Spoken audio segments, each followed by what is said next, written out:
Hey, you kids, cut that out. Don't you know there's only one Spider-Man? Sorry, Mr. Lee.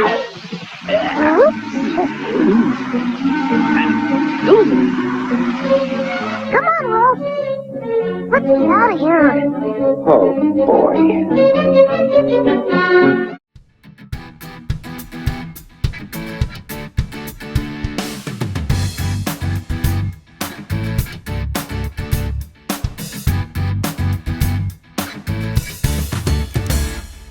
Hey everybody, this is Perch. Homage characters or homage art. We're going to talk about homage characters here, but I also am struck by homage art a lot of the time. This is where an artist will kind of do a cover.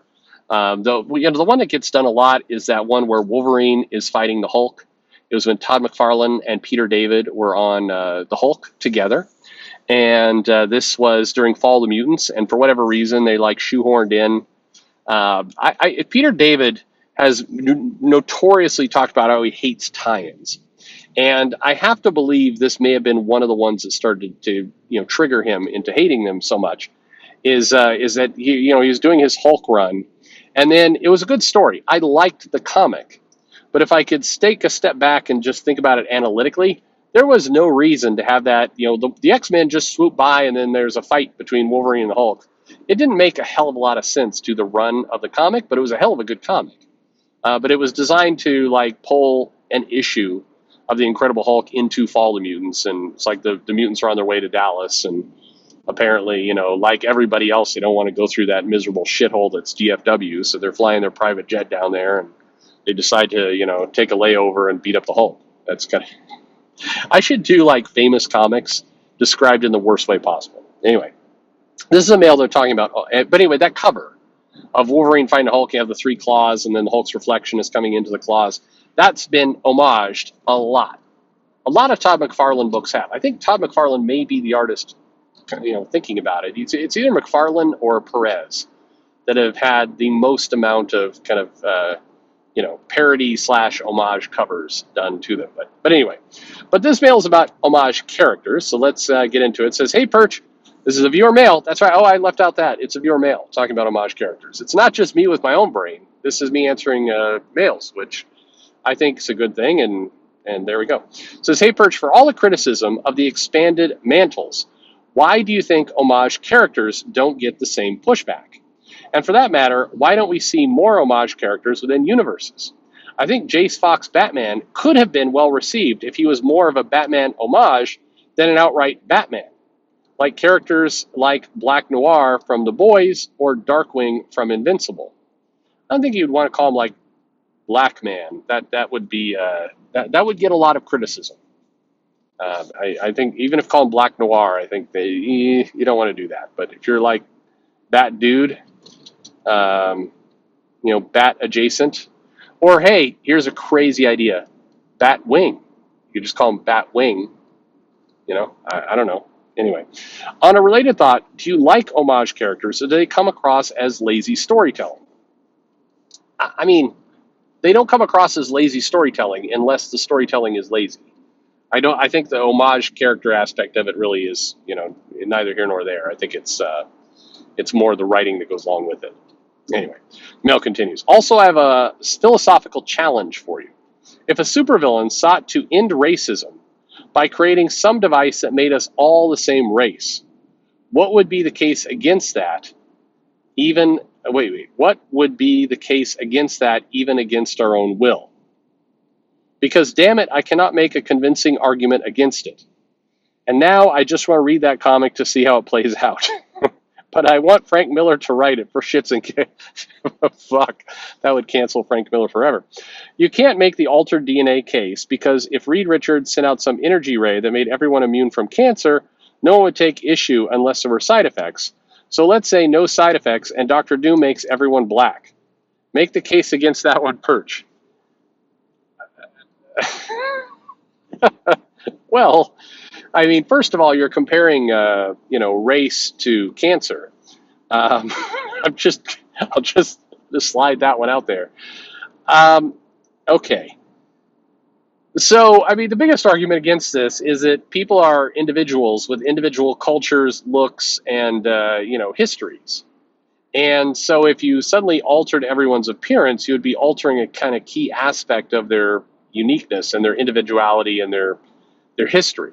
Because for better or worse, race and physical appearance does connect to culture, does connect to people's life experience, and that's so you'd be kind of eliminating that life experience. You'd be taking kind of history and kind of uniqueness away from people.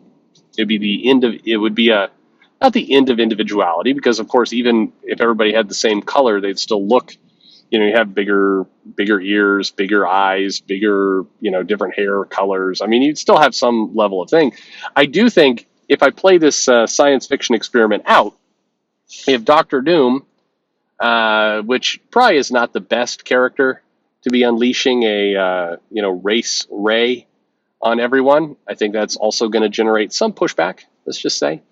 But let's say if in the Earth everyone suddenly was the same color, I think you would quickly, within, I don't know, 100 years, 200 years, you'd hit a certain period of time before suddenly there are wars being waged between redheads and blondes and dark hair, and you just have a whole the physical appearance difference thing would just kind of manifest itself in a different way. I'm thinking like a science fiction episode. It would go that way, and of course, the gingers are superior because they have no soul and they are thus immune to any punishment, any physical attacks because of their lack of soul. I'm kidding. Well, or am I? Anyway, no.